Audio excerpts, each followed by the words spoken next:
I had always thought my marriage to David was perfect. We had our little routine, our quiet life, and a love that felt unbreakable. But everything changed the day I discovered that he had a life he had kept hidden from me, an ex-wife, a daughter I never knew existed. Welcome to this story. Before we start, please hit that subscribe button, turn on the notification bell so you never miss a story, and drop a comment below to let me know where you're watching from. Your support means the world, and I'd love to hear your thoughts. It's funny, isn't it? How something so beautiful can begin to feel like it's crumbling beneath your feet, and you don't even see it happening. One moment, you're in the safe warmth of a comfortable life, and the next, you're standing in the cold, questioning everything you thought was true. I should have known better. I should have seen it then, the signs. But instead, I was too busy basking in the glow of a life I thought I understood, one where the love of my life, David, held my hand and promised me a future built on trust, shared dreams, and a whole lot of laughter. We had a lovely home in a quiet part of the Cotswolds, a place so picturesque it looked like something out of a storybook.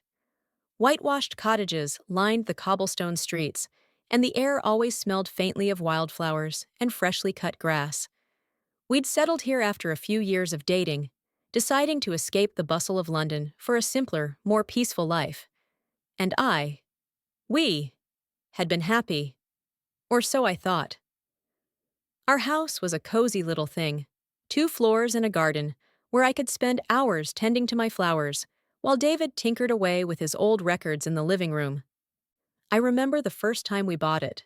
David was so excited, like a schoolboy, showing me every creaky corner and each little fireplace that needed fixing. "This is our home now, Clara. Our little slice of forever," he'd said, holding me close, his lips pressed against my ear as we stood in front of the front door for the first time. And it was. Or at least, it felt like it was. For a while, it was everything I wanted. But that was before everything fell apart. Before I discovered the hidden life David had been living, the secrets buried so deep beneath the surface, I didn't even know they existed. I remember those early days with him like they were yesterday. The whirlwind romance that swept me off my feet, the long walks in Hyde Park, the late-night talks over cups of tea. Our hands always intertwined like there was no one else in the world. He was my soulmate. I knew it. I met him at a friend's dinner party, and from the first moment he spoke to me, I knew there was something different about him. His voice was deep, comforting. He had this way about him that made you feel like you were the only person in the room. And when he looked at me, I felt seen. Really seen. It wasn't like the other men I dated, the ones who never truly cared. David was different. He made me feel as if I was the most important person in his world. But what did I know? We were in love. And when you're in love, you don't ask too many questions.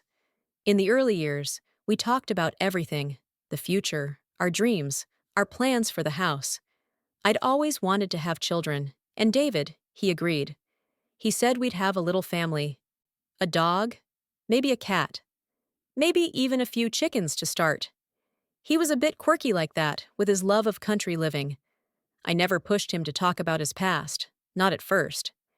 He wasn't a man who seemed to dwell on old relationships. If anything, he was a man who looked forward, not back. He once told me that he preferred the present to the past, that it was far more important to build a future together than to dwell on what had come before. So, I let it go. But I always noticed the little things.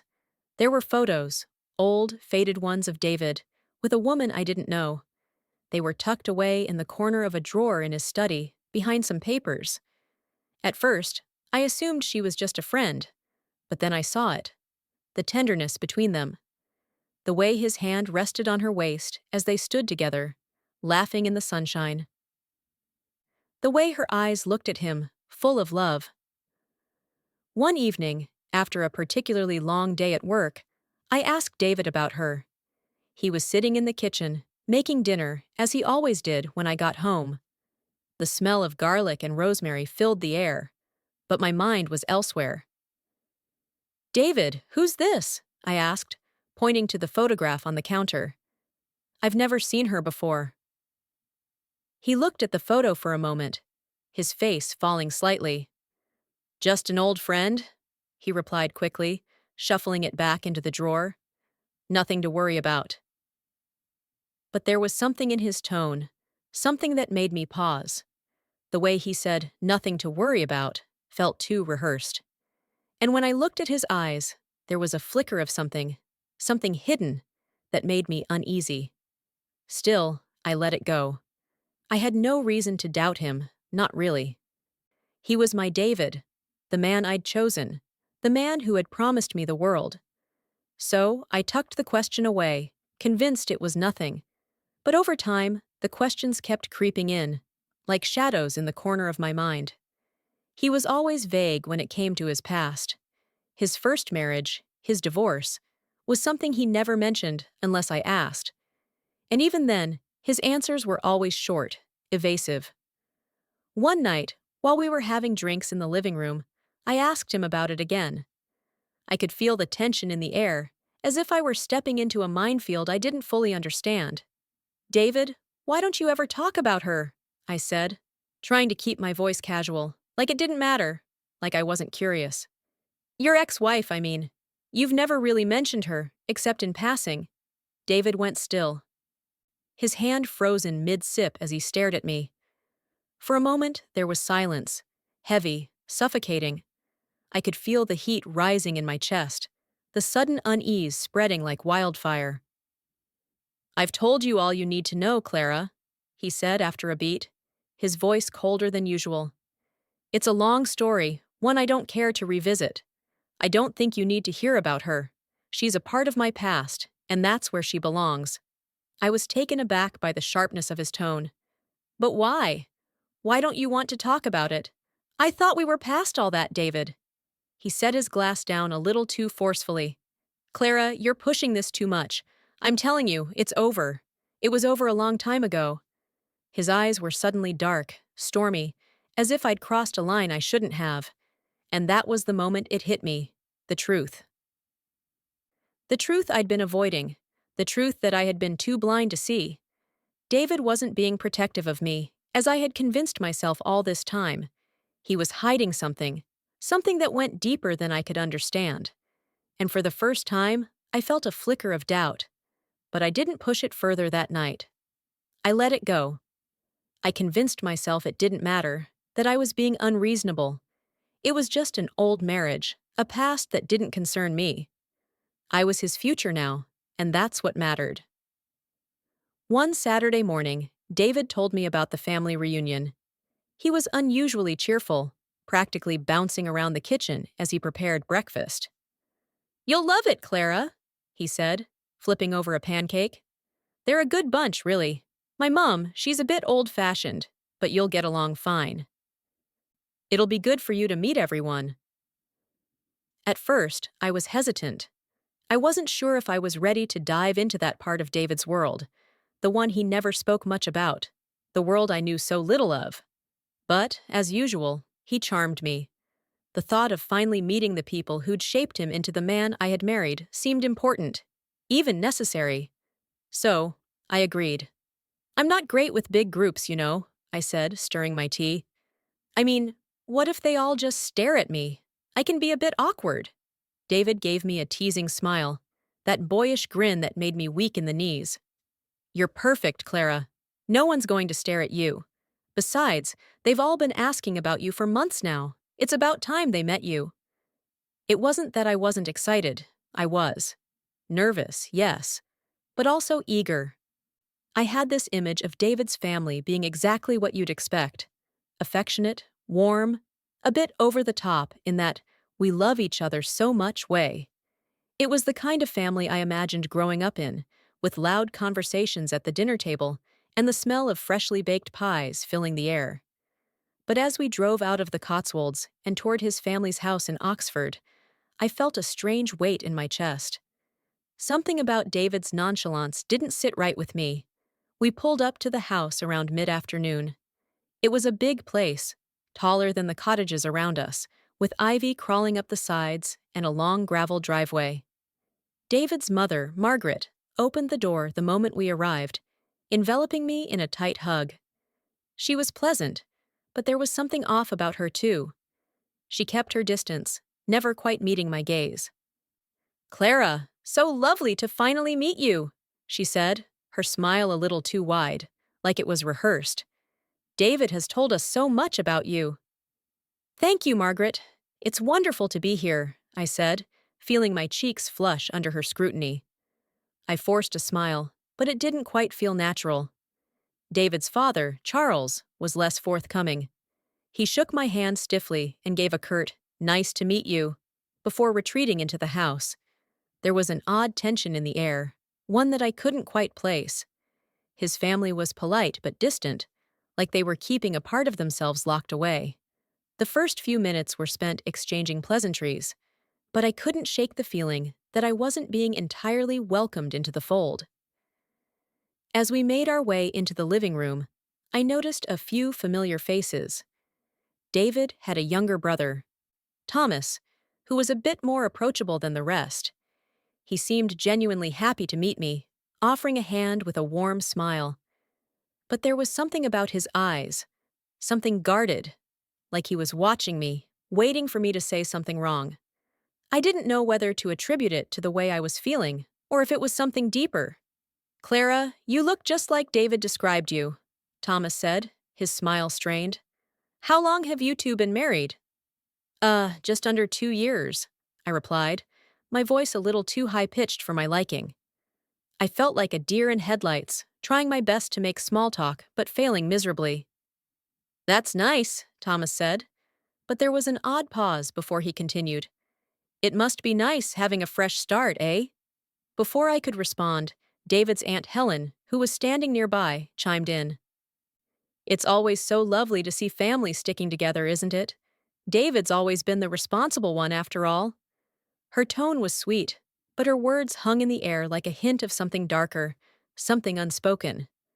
I glanced at David, hoping for some reassurance, but he was busy chatting with a cousin by the door. As the afternoon went on, I started to pick up on the undercurrent of tension in the room. The polite laughter didn't quite reach the eyes of the guests, and conversations seemed to die off whenever I mentioned how long David and I had been together. It wasn't overt, just little things. Averted gazes, tight smiles, too long silences. I couldn't figure out if they didn't like me, or if something else was going on, something I wasn't meant to know. I excused myself to go outside for a breath of fresh air, hoping that a moment away from the awkwardness would help me reset. As I stepped onto the back porch, I noticed a pair of voices drifting from the garden just below me. They were talking in hushed tones, but the words were clear enough. "Sarah, and the kid." The mention of a name caught my attention immediately. Sarah, David's ex-wife. My stomach dropped. "She still hasn't forgiven him, has she?" "Don't think she ever will. I mean, not after what happened." I couldn't hear much more, but my pulse raced. I took a step forward, trying to get closer, but before I could make sense of anything else, a figure appeared in the doorway. "Clara, everything okay?" David's voice was calm, but his eyes were sharp, as if he knew I'd overheard something I shouldn't have. I quickly turned away, hoping my face wasn't giving anything away. "Yes. Just needed some air," I said, forcing a smile. "It's a bit stuffy in there, isn't it?" David nodded, but there was something guarded in his expression, something I hadn't seen before. "Come on, let's go inside," he said. "Everyone's waiting." As we walked back into the house, I tried to shake off the nagging feeling in my chest, but it only grew stronger. Whatever it was they were talking about, whatever happened, it seemed like it had to do with Sarah, and it felt like no one wanted me to know the full story. Later in the afternoon, the tension reached its peak. Just when I thought I'd become accustomed to the strange atmosphere, someone else entered the room. A woman, tall, elegant, almost familiar in some way. She had dark hair pulled back into a neat ponytail and sharp, intelligent eyes that scanned the room as if she already knew everything about everyone. And then, the ground seemed to shift beneath my feet when she stepped forward with a quiet smile and extended her hand to David. "David," she said, her voice smooth and confident, It's been a while. The room went eerily silent. David's face froze for a moment, and then he forced a smile, though it didn't reach his eyes. Sarah? He said, his voice flat. I felt my breath catch in my throat, and my heart seemed to stop. The woman standing before me was Sarah. His Sarah. I should have said something. I should have walked out of the room, demanded an explanation, but I was frozen.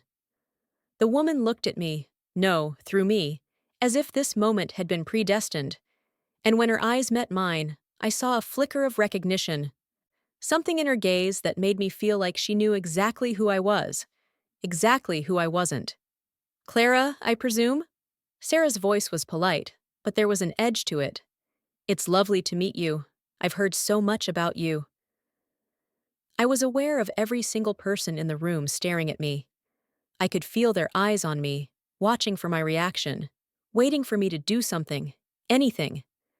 I felt as if I had been dropped into someone else's life, a life I didn't belong to, a life I hadn't been told about. My mind was spinning. David cleared his throat, looking more uncomfortable than I had ever seen him. Clara, this is Sarah, my ex-wife. I didn't know what to say. I didn't know how to react. The woman who had been a part of David's life in ways I hadn't even imagined was standing right in front of me. Sarah. The ghost that had haunted the edges of our marriage, never quite materializing, but always present. The drive home from David's family's house felt like a dream, or rather, a nightmare. I sat in the passenger seat, staring out the window, the countryside blurring past as I tried to make sense of what had just happened. My chest was tight, my thoughts a tangled mess of confusion and betrayal. I could still see Sarah's eyes, those calculating, knowing eyes. I could still feel the weight of her smile as she stood there, so composed, so confident, while I felt as though the floor had been yanked out from beneath me. David had been unusually quiet the entire drive. He kept his hands on the steering wheel, his knuckles white as he gripped it tightly, his jaw clenched. I couldn't tell if he was just avoiding looking at me or if he was trying to keep himself from saying something he knew would only make things worse. When we finally pulled up to the house, I didn't wait for him to get out of the car. I was already out before he could even open his door. My heart was pounding in my chest, my skin cold with the nervous energy coursing through me. I couldn't wait any longer. I had to know the truth, all of it. David, we need to talk, now, I demanded, my voice shaky but firm. David didn't move at first. He sat there, staring straight ahead, as if he hadn't heard me. Then, slowly, he turned to face me, his eyes heavy with a mix of guilt and frustration. Clara, not now. We've had a long day and— No. I cut him off, my voice trembling with the weight of my emotions. We're not doing this. I can't pretend like everything's fine. Not after what happened today. I need to know, who is she? Why didn't you tell me about Sarah? David's face hardened, and for a moment, I thought he might walk away. But instead, he exhaled sharply, rubbing the back of his neck. Clara, this is ridiculous. It's in the past, and that's where it should stay. I don't know why you're making such a big deal out of it. Making a big deal?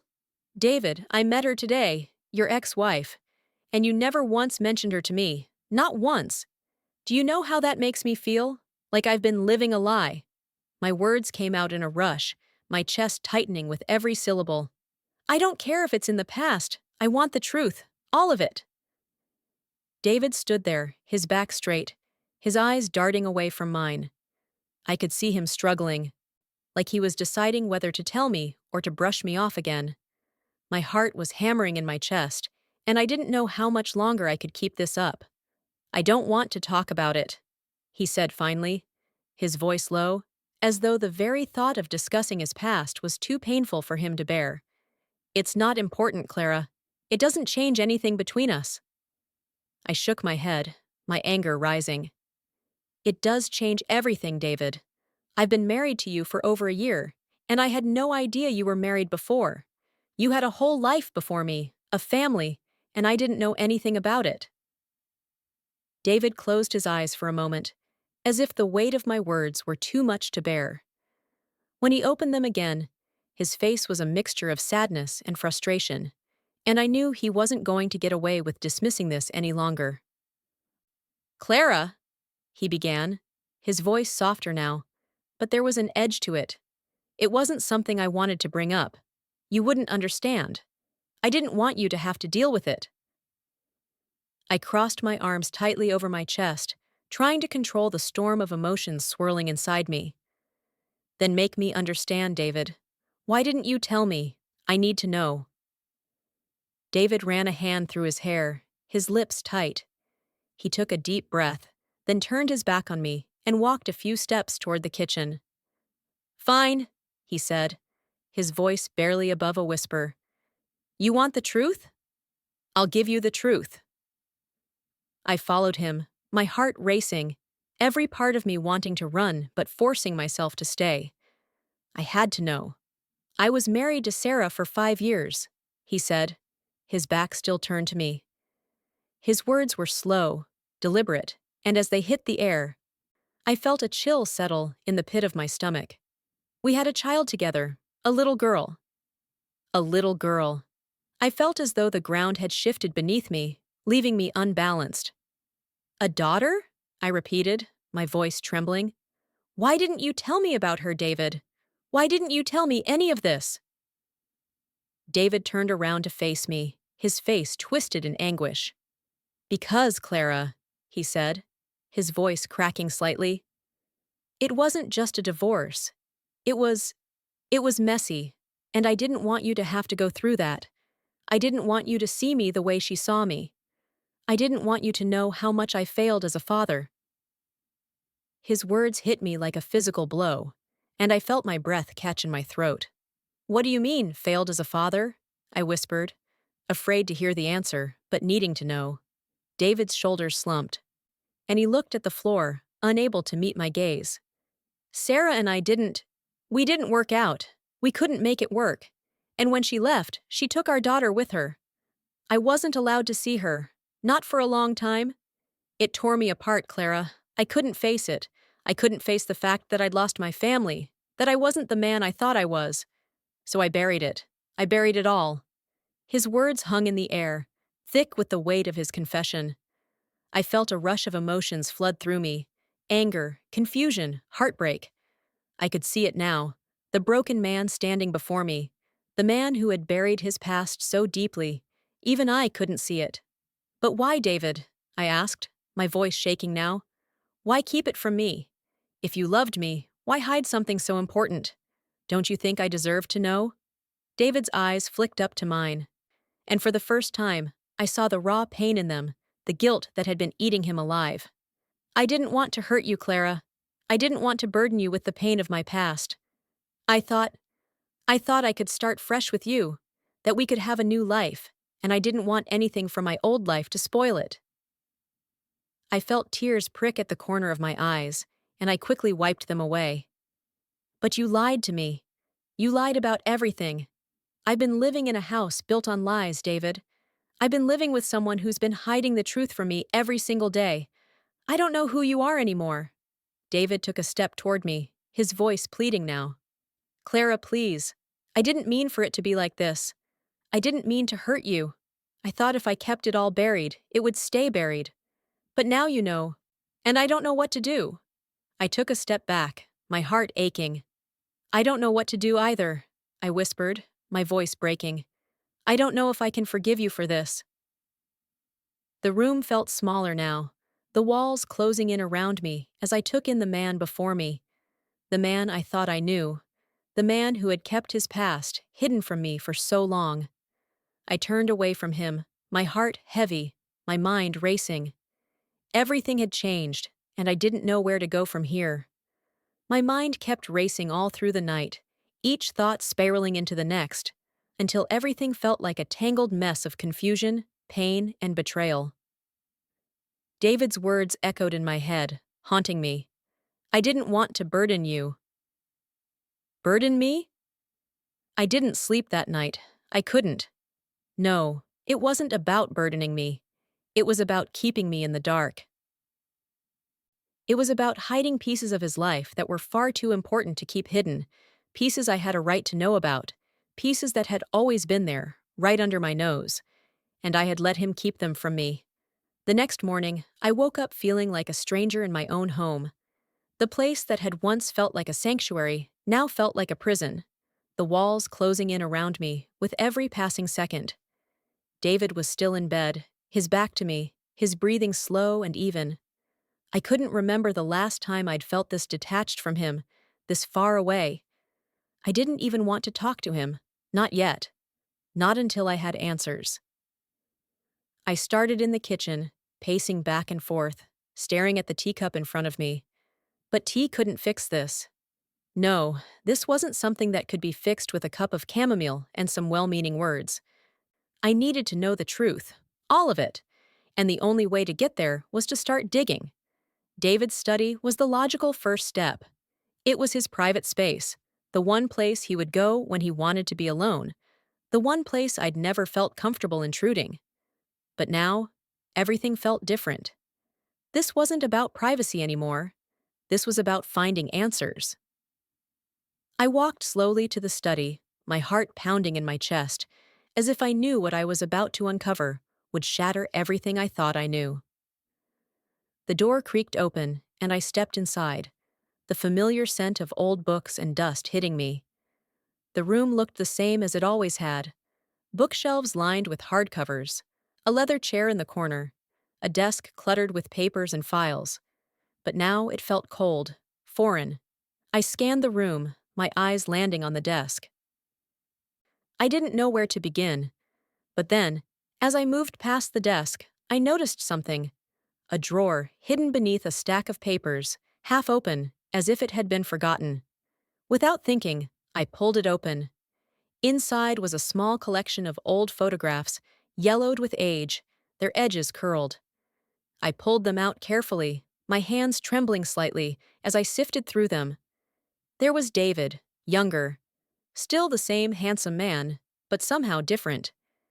In some photos, he was laughing, his arms around a woman who looked so familiar, yet so foreign. Sarah. There they were, David and Sarah, standing together at a wedding, her arm draped around his waist. Another photo, this one in a park, their arms linked, smiles wide. In all of them, they looked happy, truly happy, the way I had always imagined we would look in photographs one day. But these photos weren't mine. They were his, their moments. As I stared at the images, the room seemed to close in on me, and for a moment, I couldn't breathe. It felt as though the ground had been ripped from beneath my feet, and I was falling, faster and faster, into a reality I wasn't prepared for. I wasn't a part of this. I had never been a part of this. David and Sarah had been so much more than just a fleeting chapter in his past. They had been a family, a unit, a life that he had kept locked away from me. And now, here I was, staring at the remnants of it all. His lies were laid out before me, like a cold slap to the face, each photograph a reminder of how little I truly knew about the man I had married. But the most shocking revelation came when I pulled out the last photograph. It was of David holding a little girl, his daughter. She couldn't have been more than 5 or 6, her hair a dark brown, just like David's, her eyes wide with innocence. But what made the photo hit me like a brick was the way he held her, like she was the most precious thing in the world. He wasn't just posing for a photo. He was in love with her. She was his world. I set the photo down gently, my heart thudding in my chest. A child. David had a child. He had a daughter, and I had never known about her. The door creaked behind me, and I spun around, my pulse racing. David was standing there, his eyes locked on mine, his face a mixture of guilt and regret. "Clara," he started, his voice quiet. "I wasn't expecting you to find that." I stood there, frozen, the photo of his daughter still clutched in my hand. "What else are you hiding from me, David?" "Who else are you hiding?" David stepped into the room, his eyes falling to the photograph in my hand. He looked like a man who had just been caught red-handed. His shoulders sagged, and his expression hardened. "I didn't want you to see that," he said quietly. I didn't want you to know about her. About any of this. I shook my head, my anger rising with each passing second. How could you hide this from me, David? How could you not tell me you had a daughter? You've been lying to me this entire time, keeping a whole part of your life hidden. How am I supposed to trust you now? Before you continue listening, if you're enjoying the journey, don't forget to show me your support by subscribing. Your subscription means a lot. It helps keep these stories alive. And without you, there's no way I can continue sharing the twists, the turns, and the raw moments that speak to the heart. Please don't leave me hanging. Subscribe now, thank you. David closed his eyes for a moment, and when he opened them again, his voice was barely a whisper. I didn't think you'd understand, Clara. I didn't think you'd accept it. I thought if I told you about her, it would ruin everything. You wouldn't want to be with someone who had a broken past, someone with so many mistakes. I felt my chest tighten, the hurt gnawing at me with every word. David, I've been living a lie. This isn't just some mistake. You've kept a whole family secret from me. You were married to Sarah. You have a daughter, and yet you never told me a word about it. What else have you been hiding? What else? David looked away, his jaw clenched. I don't know what you want me to say, Clara. I didn't want to hurt you. I thought I could just move on, forget about it, and start fresh with you. But I guess I was wrong. I took a deep breath, trying to keep my emotions in check. You were wrong, David. You can't just erase your past and pretend it never happened. And now, because of your lies, I don't know who you are anymore. I don't know if I can trust you. David took a step toward me, his hand reaching out. Clara, please. I never meant for it to be like this. I didn't want to hurt you. I thought I was protecting you. I stepped back, my mind racing. Protecting me? I repeated, my voice rising. From what? The truth? You've been lying to me for so long that I don't even know where to begin. How could you think keeping me in the dark was protecting me? The anger I felt wasn't just about the lies. It was about the fact that I had been second to a child and a family I didn't even know existed. The love I thought we shared had been built on a foundation of silence and secrets. I stormed out of the study, the photograph of David's daughter still clenched tightly in my hand. I needed air. I needed space. I needed to get away from him. I felt suffocated, like the walls of our house were closing in on me. My heart was pounding, my thoughts a mess of confusion, betrayal, and raw hurt. I stepped out into the garden, my breath coming in sharp gasps. What did I do now? How could I go back to a life I thought was real when everything had been a lie? And then, from the corner of my eye, I saw something that made my heart stop. A figure standing at the gate, a woman. David's daughter? Sarah? I couldn't be sure, but my instincts told me this wasn't over. This was just the beginning. I turned back to the house, wondering what the hell I was walking into next. The days that followed were a blur, a mix of restless nights and long, silent mornings. David and I existed in the same house, but it felt like we were two strangers passing through each other's lives. The air was thick with tension, and every word between us felt like an effort. Every touch, a reminder of everything that had come undone. He would try to talk to me. He'd leave me notes on the kitchen counter, little gestures of reconciliation. But I couldn't bring myself to respond the way he wanted. Not yet. I needed time. I needed space to think, to feel. Our once comfortable home now felt suffocating. The walls seemed to close in with every passing hour. The same walls where we had shared laughter, love, and dreams now stood as silent witnesses to the unraveling of a life I thought I understood. I spent most of my time alone, retreating to the room I had made my sanctuary.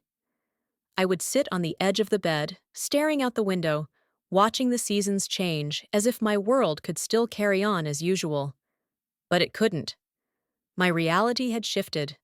My heart had broken, and there were pieces of it I would never be able to reclaim. I thought about all the moments David and I had shared, the late-night talks, the quiet walks in the park, the vacations to the seaside. In those moments, I had felt like we were building something beautiful, something that would last forever. But now, I wondered if I had been naive. Those moments seemed like lies now. The love he had shown me, the tenderness, the promises, all of it seemed so hollow in the wake of the truth. Had I been his second choice all along? Was I just a substitute for the life he had lost with Sarah and their daughter? My mind spiraled as I tried to piece together the fragments of my marriage, but every time I reached for clarity, I was met with more questions, more doubts. David tried to talk to me, but every conversation ended the same way, with him pleading for forgiveness and me retreating further into myself. His words became background noise, drowned out by the rhythm of my own thoughts. "I'm sorry, Clara," he would say, his voice soft, pleading. "I know I've hurt you, but I need you to understand. This wasn't about you. It wasn't about not loving you. I just didn't know how to tell you about Sarah and her." And every time he said that, I felt a pang of rage deep in my chest. It wasn't about not telling me. It was about keeping the truth from me. It was about the years of silence, the years of pretending his past didn't exist. One evening, after another awkward dinner, where neither of us could stomach the other's company, I went to bed early, hoping that sleep might bring some clarity. But when my phone buzzed on the nightstand, I picked it up without thinking. It was a message from Charlotte, my closest friend. "Clara, I'm worried about you. You can't keep doing this. Please talk to me. Let's meet up tomorrow." The message was a lifeline. Charlotte had always been there for me, even when things were good, and especially when things were bad. I hadn't told her the full extent of what had happened with David, but she had been asking questions ever since I'd mentioned the family reunion.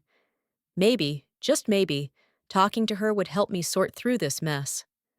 The next morning, I met Charlotte at a cafe in town. The warm aroma of coffee and the low hum of conversation filled the air, but the warmth didn't reach my heart. I felt cold, distant, as if I was outside my body, watching myself go through the motions. "Clara, you look terrible," Charlotte said, her voice laced with concern. "What's going on? Talk to me, please." I let out a long sigh, my hands wrapped tightly around my coffee cup, trying to ground myself in the present moment. "I don't know where to start, Char. I thought I knew David. I really did. But everything's changed. I found out he had a whole life before me. A family. Sarah, his ex-wife, and their daughter. He's been hiding it all, and I don't know who he is anymore." Charlotte's eyes softened, and she reached across the table, placing a hand over mine. "Clara, I'm so sorry. That must be so painful for you. But what are you going to do? Do you think you can forgive him?" I didn't have an answer. I still didn't know if forgiveness was even possible. "I don't know, Char. I don't know if I can. Every time I look at him, I see the man who kept so much from me. I see a stranger, and I don't know if I can go back to that place of trust." She nodded, her brow furrowed. "I understand. But listen, you have to ask yourself, can you live with him in this silence? Because right now, you two are existing in a vacuum. You're both holding on to things, but nothing is being said. If you can't fix that, I don't know how you move forward." Her words stung, but they were true. Silence had become the enemy in our home, and it was suffocating us both. "I don't know what to do," I admitted, my voice barely above a whisper. "I feel so torn. I'm heartbroken, and I'm angry. But at the same time, I feel like I'm losing him. I don't even know what I'm fighting for anymore." Charlotte gave my hand a reassuring squeeze. "You need to find out what's best for you, Clara. If that means walking away, then you have to do it. But if you want to rebuild, you need to figure out if you can trust him again. But don't do it for him. Do it for you." Her advice lingered in my mind as I left the cafe and drove back home. I didn't feel any clearer, but I knew one thing. Something had to change. I couldn't keep going on like this. The silence was killing me, and I needed answers. That night, as I sat in bed, staring at the ceiling, I found myself reaching for my phone again. I hesitated, my fingers hovering over the screen, but then I typed out a message to Sarah. I need to talk. I don't know what's going on with David, but I feel like I'm being kept in the dark. I don't know if you'll even reply, but if you can, please just tell me the truth. I hit send before I could second guess myself. The next morning, to my surprise, Sarah responded almost immediately. I understand how you're feeling, Clara. David's always been good at avoiding the past. I'm sorry you're caught in the middle of all this, but you deserve to know the truth. I'll meet you today if you want to talk. I arranged to meet Sarah that afternoon in a quiet pub on the outskirts of town. When I walked in, I found her sitting at a corner table, looking almost exactly the way she had when I first met her, composed, calm, and in control. But this time, there was a softness in her eyes, an understanding that made me realize just how much pain she carried. Clara, she said, offering me a warm smile. I can only imagine what you're going through. David's always been so protective of his secrets. He never wanted anyone to know how much he lost when we broke up. I nodded, feeling the weight of her words settle over me. I don't understand why he couldn't just tell me about her, his daughter, why he kept this all hidden. Sarah looked down at her drink for a moment, then back at me. Because it's painful, Clara. He lost a part of himself when we divorced, and when he couldn't see his daughter, he closed off from everything. He didn't want to hurt you, but the truth is, he's been avoiding her, avoiding everything, because he couldn't face it. I felt a lump rise in my throat. Why didn't he tell me? Why didn't he trust me with his past? Because he was scared, Sarah said quietly. Scared you'd leave him, scared you wouldn't understand. But what he didn't realize is that by hiding it from you, he was already losing you. Her words echoed in my mind as I left the pub, my heart heavy with the weight of everything I had learned. I still didn't know what to do, but something in me had shifted. David's daughter, his past, everything I had discovered, it was all part of a bigger picture I couldn't ignore anymore. That night, as I sat in the quiet of our home, the doorbell rang. I walked to the door, and when I opened it, I found a letter addressed to me in Sarah's handwriting. I ripped it open, my hands shaking as I read the words. Clara, I'm sorry to burden you with this, but David's daughter has been trying to contact him. She's left multiple messages, but David has been avoiding her calls. Please, if you can, talk to him. I'm not sure how much longer this silence will last. I dropped the letter to the floor, my heart racing. This was it. This was the breaking point. How many more secrets had David been keeping from me?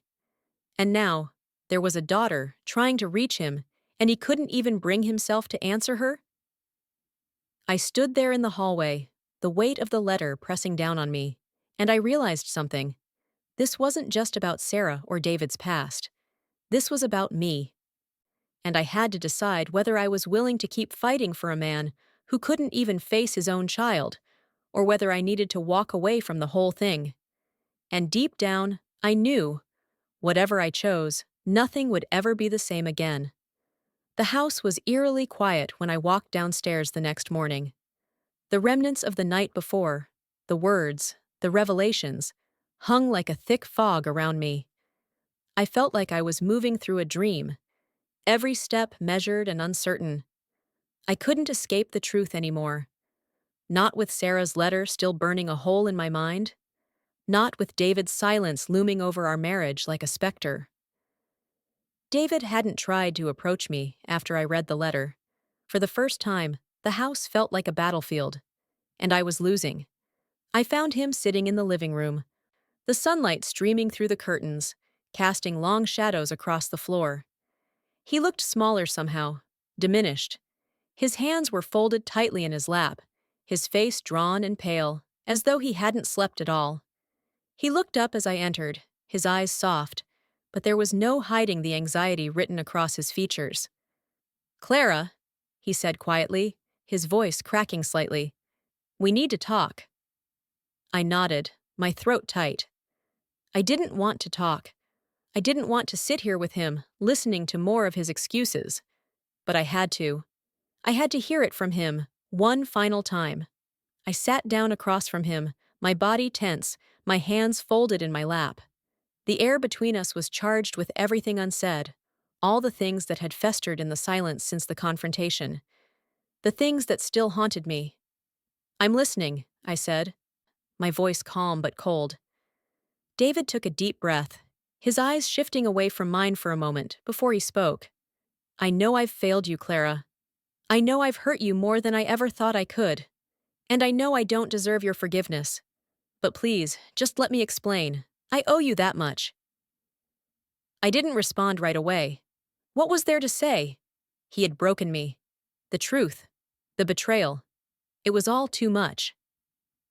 "I was terrified," David continued, his voice shaking now. "I was terrified that if I told you about Sarah, about everything, you'd leave me. I thought if I kept it buried deep enough, we could have a fresh start, that we could forget my past and focus on our future. But I was wrong. I should have trusted you. I should have trusted us." I swallowed hard, trying to keep the tears at bay. The tears that had threatened to fall the moment I saw that letter. The tears I hadn't allowed myself to shed. David's words, his guilt, they made me feel small, vulnerable, like a child. How could he have thought that lying to me was the answer? How could he have believed that keeping me in the dark was protecting me? "David," I began, my voice low, barely above a whisper, "you've broken something inside me. I can't even explain it. For so long, I thought we were building something real. But now, I see I was just a part of your escape, a way to hide from your past, from her." His eyes widened, the hurt in his expression clear. "That's not what I wanted, Clara. I didn't want to use you. I loved you. I still love you. But I was so scared.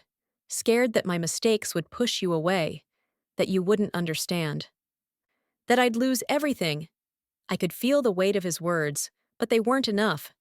They didn't change what had happened. They didn't change the fact that he had hidden his daughter from me, that he had kept an entire life locked away. How could I ever trust him again? "You should have trusted me, David. You should have let me be a part of that. Let me help you carry the weight of your past," I said, my voice shaking now, the hurt seeping through the cracks. "But instead, you built a wall around me, and now I don't know if I can ever climb it." David reached out then, his hand hovering just above mine, as if afraid to touch me, afraid I might pull away. I looked at it, but I didn't move. "I'm sorry," he said, his voice breaking. "I'm so sorry. I've made mistakes, Clara. So many. But I need you to know this. I never meant to hurt you. I thought I was protecting you, protecting us, but I was just running from the truth, from everything. I don't know how to fix it, but I'll do whatever it takes, if you'll give me the chance." I could feel my heart cracking, but at the same time, there was something inside me that screamed for me to hold on to the little bit of hope that was left. Was that even possible? Could I forgive him for this? Could I trust him again? Or was this the end of the road for us? "I don't know if I can forgive you," I said, my voice barely audible. "I don't know if I can ever look at you the same way again." David's face twisted with pain. He leaned forward, his hands gripping the armrest, his eyes searching mine. "I understand. I do. But I need you to understand something too. I'm not asking for your forgiveness right now. I just want to be honest with you. I want to show you that I can be the man you thought I was. I will be, if you let me." The room fell silent, the weight of his words pressing down on me. I didn't know what to say. I didn't know what to do. My heart was torn in two directions. On one hand, I wanted to walk away, to pack my things and leave, to never look back. But on the other hand, I couldn't just let go of everything we had built, everything I had believed in. David took a deep breath, his eyes still locked on mine, his voice steady now. "Clara, I know I don't deserve it, but I'm asking you for one more chance. I want to go to therapy with you. I want to fix this. I want to fix us. I'll be completely transparent from now on. No more secrets, no more lies. I want you to see that I'm willing to do whatever it takes to make this right." The offer hung in the air, and I felt my pulse quicken. Could I do it? Could I open myself up to him again after everything that had happened? Could I trust that he was telling the truth? That he wasn't just saying what I needed to hear? I stared at him, seeing the vulnerability in his eyes, the genuine remorse. And yet, a part of me recoiled. A part of me wanted to hold on to my anger, to let the bitterness consume me so I wouldn't have to feel the pain anymore. I didn't want to be weak. I didn't want to forgive him just because he was asking for it. But the other part of me, the part that loved him, that still loved him, felt that familiar tug of hope, the one that believed that maybe, just maybe, people could change. "I don't know," I said, my voice trembling. "I don't know if I can ever forgive you, David, but I can't keep living like this, in this silence. I need answers. I need to know that you're really willing to do the work." David's face softened, and he nodded slowly. "I'm willing. I'll do anything. For you. For us." The room was heavy with emotion as I sat there, my heart torn between the love I still felt for him and the hurt that seemed too deep to heal. Could we rebuild from this? Could our marriage survive the weight of his secrets, the shattered trust? I didn't know, but for the first time in weeks, I felt a spark of something other than anger, a tiny flicker of hope, and that was all I needed to take the next step. David's hand reached for mine, this time with more confidence, more certainty. "We'll take it one step at a time, Clara. Together. We can do this." But as I looked into his eyes, I couldn't shake the feeling that even though we were moving forward, there were more truths yet to be uncovered, more secrets, more lies. And in my heart, I couldn't help but wonder, was this truly the beginning of a new chapter, or was it just a temporary truce in a war that would never truly end? The days after our final conversation in the living room felt like a slow-motion blur. I had agreed to give David one more chance, but inside, I was torn.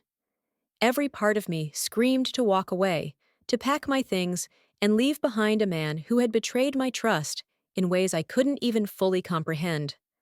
But there was another part of me, the part that loved him, the part that still saw the man I had once built a life with, that didn't want to give up so easily.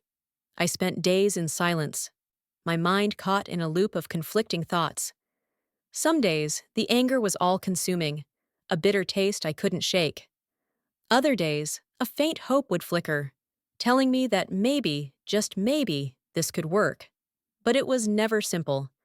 I couldn't pretend that the pain had disappeared, nor could I ignore the reality that his past would always be a part of him, a shadow that would follow us forever. I woke up early on the fourth day, the soft light of morning streaming through the curtains. The house felt quieter than it had in weeks, as if it too was waiting for me to make a decision. I moved through the familiar motions, brushing my teeth, making tea, each action feeling like a step in a ritual that had become strangely comforting in its repetition. But my mind was far from peaceful. David had asked for forgiveness. He had promised to be transparent, to show me that he was willing to change. But could I believe him?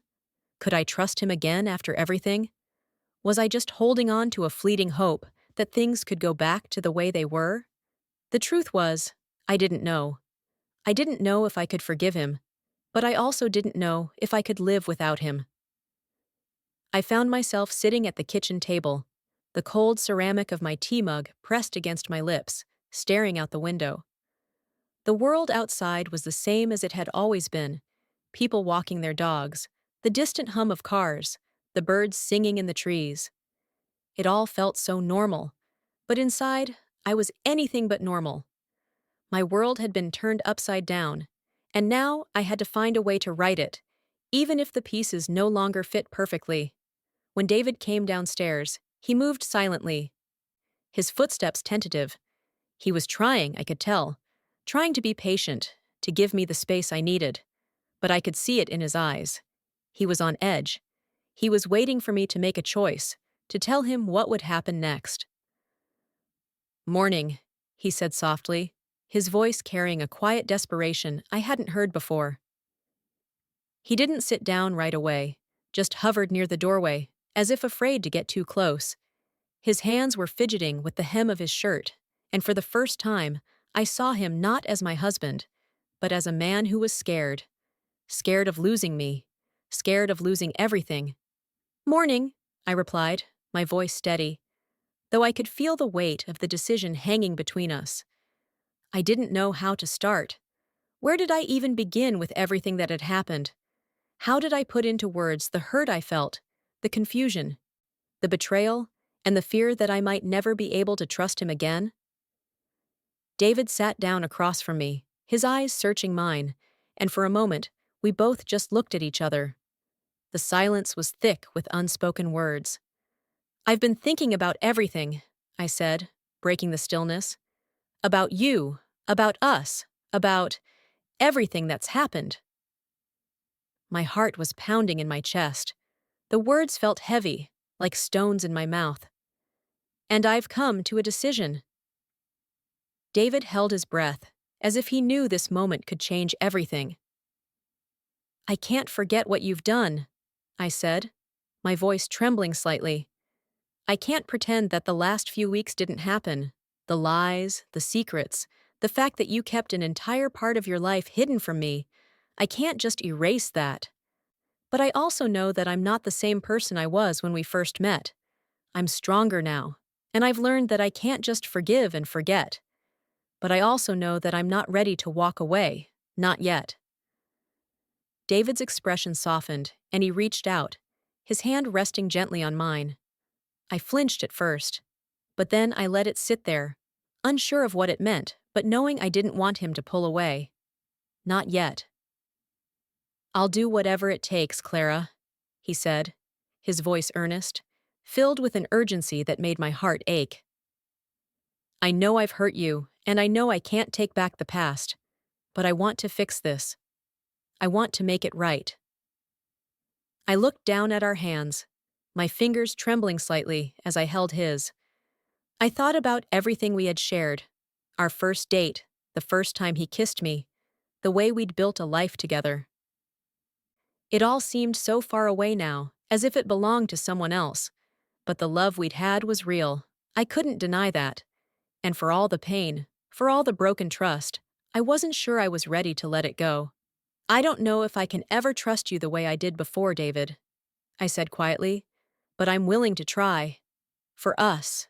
For me. But I need to know that you'll be honest with me, that there will be no more secrets. I can't live like this, with you hiding parts of yourself. I need transparency. No more half-truths. No more running from the past." David nodded, his eyes filled with a mixture of relief and sorrow. "I understand, Clara. I promise you, no more secrets. I'll be completely open with you. And if it means therapy, if it means digging through the mess of my past, whatever it takes, I'll do it. I just need you to give me a chance." I squeezed his hand, my heart heavy but resolute. "We'll take it one day at a time, but I'm not making any promises. I'm not sure I can ever forget, but maybe I can learn to forgive if you prove to me that you're willing to put in the work." David leaned forward, his voice filled with emotion. "I will, Clara. I swear, I will." I stood up then, feeling the weight of the decision on my shoulders, but also a strange sense of relief. It wasn't a perfect solution. It wasn't even the solution I'd wanted. But it was a start. And right now, that was all I could ask for. "We'll start therapy tomorrow," I said, my voice steady despite the turmoil inside me. "But it won't be easy, and you'll have to be patient with me. I'm not ready to just forget everything, but I'll try." David stood too, his hand still holding mine, as if he were afraid I might slip away. "I'll be patient, Clara. I'll do whatever it takes." And in that moment, I knew that the road ahead wouldn't be easy. Trust wasn't something that could be repaired overnight, but maybe, just maybe, it could be rebuilt. One day at a time. The weeks that followed were a blur of therapy sessions, late-night conversations, and painful honesty. There were moments of progress, moments when I could feel the wall between us start to crumble, when I began to see the man I had fallen in love with once again. But there were also setbacks, moments of doubt and fear that crept in when I least expected it.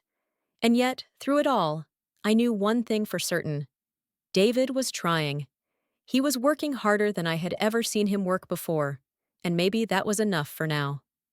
We weren't fixed, not yet, but we were beginning to heal, together. As I sat beside him on the couch one evening, our hands intertwined, I looked at him and realized something. There would always be a part of me that carried the hurt, but there was also a part of me that was willing to forgive, and as long as that part was still alive, I wasn't ready to give up on us. For the first time in a long time, I felt a glimmer of hope. Maybe, just maybe, we could rebuild. And maybe, just maybe, it would be enough. If you're standing at a crossroads, feeling lost after betrayal or hurt, I want you to know you're not alone. Healing is messy, and it's okay to feel conflicted. You don't have to have all the answers right now. Take your time, whether it means staying to rebuild or walking away to protect your heart. If you choose to stay, know that rebuilding trust takes time, and it won't be easy. But with each honest conversation, you reclaim your power. If you choose to walk away, that's brave too. It's a choice to prioritize your worth, your peace, and your future. Whatever you decide, trust that you're stronger than you realize. You deserve love that's true, respect that's earned, and peace that's lasting. Don't settle for less. You've got this. If this story touched you, don't miss out on the next story. Please subscribe now to keep following more stories and turn on the notification bell to get exclusive updates straight to your inbox. Your support helps me keep creating these stories that speak to the heart.